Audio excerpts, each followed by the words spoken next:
Hi guys, I'm Aurelie Dhellemmes. I'm leading partner success at Ripple for RippleX. I was previously in the markets team at Ripple. I started 4 years ago.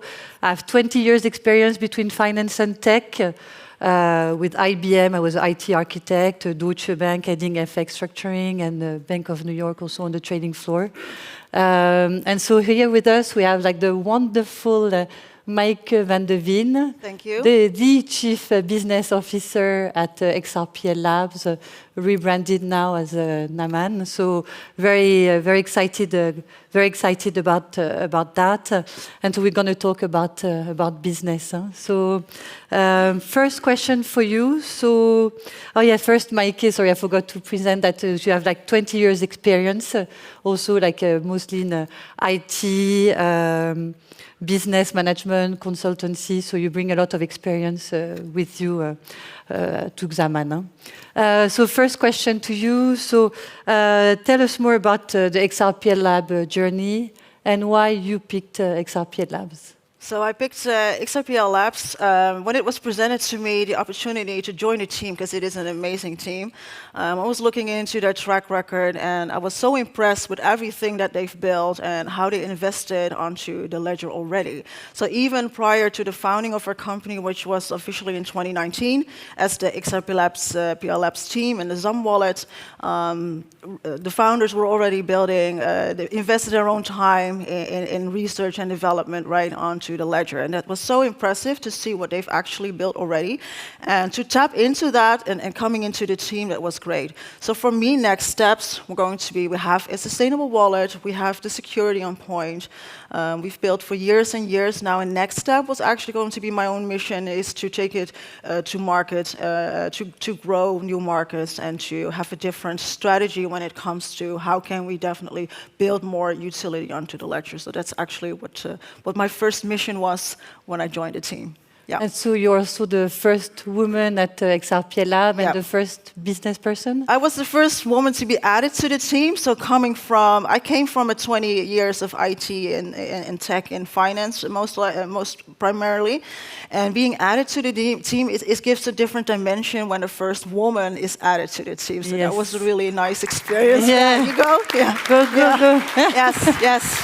Such a cool experience. And at the time when I was joining the team, we were still small with the core team, which are initially all builders. So we're all builders onto the ledger, so very tech-based. And for me to be added with a few more, functional team members, I would say, some more into features and applications and whatnot.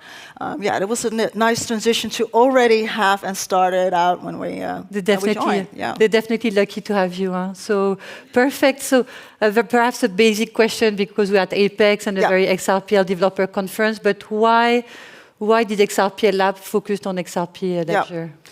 So it came from own experience, curiosity into building and to actually have something utile. So it started out with donations and those small tip bots type of features that we all know onto the ledger. And it grew from basically a hobby onto something more. And when I joined the team, we already had this vision for our own Xaman wallet, but also to enter new spaces. And in order to enter new spaces and offer proper solutions for micropayments, for retail, for e-commerce, for everyone to adopt what we're doing right now and to actually build something sustainable. We need a ledger. We need a fast settlement. We need efficient payments. We need cross-border everything. So you guys all know, you can probably relate. And this is what the XRPL for us entails. So this is what we are definitely invested in. Perfect, fast, efficient payment DNA. Right. So wonderful. And so what are the key differentiators of XRPL Lab? What makes it so special? Yeah. So like I mentioned, there already was so much invested, and I would say that technology comes first before we even make things public. We announce and we release. So I feel that coming from a core developer team, tech comes first. So if the tech is not in place, we're not going to launch. We're not going to do it for the heck of it, right? So everything needs to be in place before we actually go to the next phase, before we go to market, or we even open up new opportunities that come our way, right? So I think that is really special. crucial to have a company that first builds on something proper, builds years and years and years, maybe, like on the down low a little bit, rather than just going out there and just screaming what you're building and what's upcoming next or what we're looking into, or like road mapping in that sense, or for over years. So that's something that that really is one key point. Also, coming from a small team and being now the company that we've built from years and years now, from a 3-team member, and going now have a fully compliant app as well. We're making our ways with the sidechain as well, having it fully compliance enabled. We are regulated by the Dutch regulator, so we are now have a legal compliance. Everything is in place. So we really feel that next steps into retail space, which we are going to take on next, we're ready for it, and I think that is one of the big. The very strong tech DNA with amazing, like outstanding developers. You've said like regulated, and also you're looking at you applying to MiCA. Yeah, like, there's this component also that is very important. And definitely the great roadmap ahead. So talking about the roadmap, let's talk about business now. So what gets you super excited about the roadmap ahead? What are we going to see? What's so exciting about this phase that we're stepping into right now, we've signed up some very good partnerships in retail already. So we're shaping the future of blockchain. So if we go back a few years, I kind of feel that all of us in the ecosystem, right, the main pointer a lot of the times is, the main objective is to get more users, right? So we have over 160K users on a monthly basis, individual users. We have over 1 million app downloads and installs from the app stores. And 80% of everything that's signed on the XRPL is signed by Xaman wallet, which is a lot. The percentage is crazy. Right? Thank you. So the main objective shouldn't be like double your users, getting more engagement within the community, going to the next 300K, 500K, 1 million users. No, what we're looking into and what our vision is, we want to have massive adoption. We want everyone on chain. We want your mother, your grandmother, my grandmother. We want everyone on chain. It's blockchain under the hood. We're shaping this future today.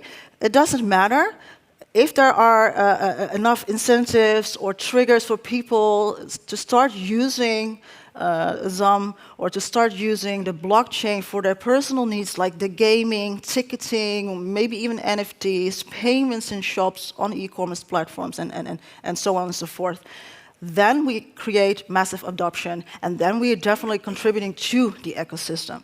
So I feel that we've been focusing years on we've been focusing on the community, more users, and now is the time to shape the future of blockchain together with all of you and get into the next phase, next step. More utility on the blockchain. Everyone else can use this. My grandmother can use it, your grandmother can use it, and it's easy access for all of them. How do we get the grandmother on the... How do we get her on the blockchain? Right, so who's using Xaman as a wallet? Show a hand. Yeah. Yes. Good for you guys. So you all know how the activation process is going. You know how to deal with that, and how are you going to explain this to your mother? My mom, she's on Xaman, but I had to set up her account. So typically I would use the Xaman cards, so the Tangent cards. Those are 2 cards. You have always a backup card. So even a little side story here, a woman who had a credit card. Her credit card got eaten by her dog, and she just couldn't access her funds, right? So if you were to have this on a self-custodial wallet or on Ledger or on chain, then you have a problem, right? So we always have the Xaman cards. There's always, where there is one, there's always 2. So you always are to set up a backup for your account. For the retail version, so this brings me up to the next topic. So the future for CBDCs, gaming, ticketing, everything out there, retail, which is a large space that we have to take on. Definitely for them, they don't need a crypto type of shape wallet, right? For everyone who's going to use it out there, we have to have like the easiest activation, the easiest recovery of your wallet, right? So if we're looking into the Xaman retail wallet, we're building it. This year we're going to start building this wallet, and this will be the version that we're going to launch and just we're going to bring to market for the white labeled versions, say CBDC's type of solution for e-commerce, retail, and for consumers out there to use and to easily activate and come on chain, right? So just a little example, who played mobile gaming like Candy Crush and those games? We all played those mobile games. So what if you were to incentivize or to reward playing games, mobile games, and level up every time, and you can actually unlock XRP onto the ledger, right? Just by redeeming these points that you've built in the game that you were already playing in the first place. So this is the future that we're shaping. We're turning Web 2 people onto Web 3, and this is for everyone. Like I said, we need to use the ledger for everyone. They don't care what's under the hood. We just get them to use it. So accelerating massive adoption for everyone out there. It's crucial. It's essential. So that's the next step into this space. So they don't care what's under the hood. The mass adoption through the card, so the credit card, like the you talked about the mobile, but there's also the couponing, also like So for retail, one of their key pointers and their mechanisms is to obviously have their consumers connected to them and connected to the retailer in order food or whatever. So yes, couponing is something that's one of the pointers that we can definitely create in retail. So you have to see in the retail space there's different worlds for different parties. And loyalty and couponing is one of the mechanisms we can actually use to, really exceed this adoption in consumers. That's great. And so going deeper into the card, like the Xam card, so what's happening? There's a revamping happening. When is it happening? How is it going to be better than the current? So we needed more features, and security is for us. It's a very it's important pointer to have in place. So security is one of them, and easy access, such as the social recovery I mentioned, but also the activation in retail. So we are revamping the Xam cards. You may know them as the Tangent cards as well, and we're going to make them fit for retail. So just an example, you have your card and it's branded with a specific retailer or a specific shop. You just tap it and you enter the world with the couponing, everything, loyalty of that particular shop, that particular retailer. So that's the future. That's something we're going to make happen in the next couple of months that we're going to build onto to this app. Exciting. Yes. So the couponing being embedded in that. And the point of sales, like also it's big on your roadmap. Outside there's a donation kiosk just outside these doors. Please donate to charity. There's a donation kiosk just outside, powered by the Xam wallet with our wonderful partner, also FreePay. Yeah, so definitely. Tell us, is it also like a big focus for you, the point of sales? Yes, well, when we enter the new spaces, we're talking e-commerce, point of sales, terminal suppliers, and yes, Free World, we signed them up as a partner, and they're basically now deploying the terminals for point of sales, and it's fully integrated with Xam Wallet and XRPL Ledger, which means for the retailer it's very easy to start using. They don't have to invest in new hardware. They basically just can overrun it with the software, right? Unless it's very old hardware, then definitely we're going to replace. But yeah, this is also a very important pointer, since they already operate couponing, they already operate loyalty. So for us, we are not a specialist in retail, right?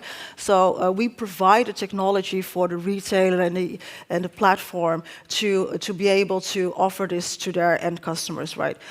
So having them on board means that we can open up the world when it comes to couponing, and we can have it accessible in the new app in the future. And so looking at the roadmap, like you talked about the white label wallet, do you want to talk about that more? So we are to offer 3 different flavors, I can almost call it. So we have our own branded version, which is going to be the Xam or the Xaman retail app.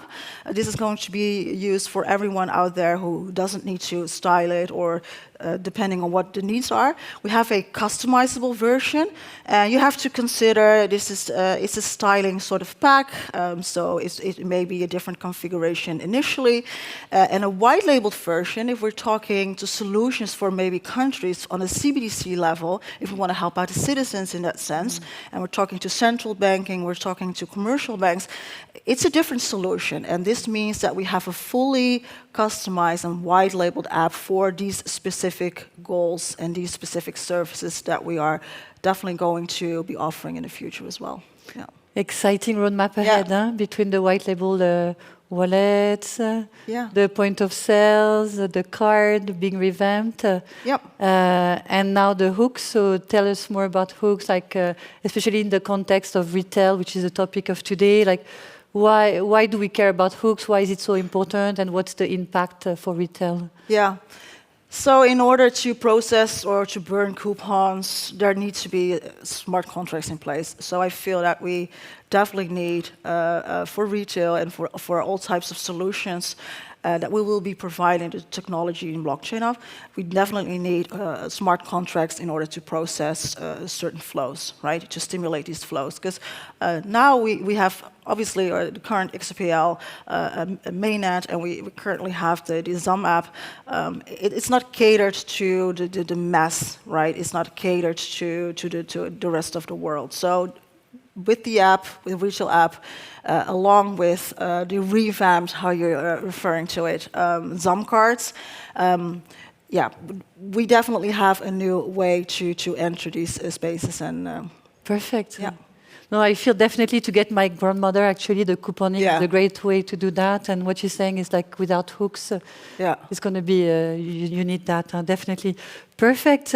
And so last question for you, like, we have an amazing developer in this room. Like, how can they help in your journey? Like, how could they? Well, the good thing is we talk to a lot of developers on a daily basis, and we know a lot of people personally in our own community. And Xaman, we offer a developer platform, right? So you guys probably know that if you really want to start and have a go onto the ledger, we have documented everything properly in the sense that you can start straight away, right? And you can give it a go and enter this great space and this great community. So we've seen already so many projects that are going to be viable when we definitely can implement hooks or when we can deploy hooks. We're going to deploy it on the sidechain first, which is the Zaho sidechain. So the hooks technology will this year be available, and we'll release it this year. And this is definitely something to look into. If you haven't read the white paper yet, then definitely do so. You can always reach out to me on LinkedIn if you want to help out. We've had so many good presentations and creative ideas that are going to be viable once we can actually deploy hooks and people can start building. So, Perfect. Thank you very much, Maaike. Thank you for all your insights, and thank you. Looking forward to seeing the growth of XRPL Lab and XRPL. Thank you very much, guys. Thank you.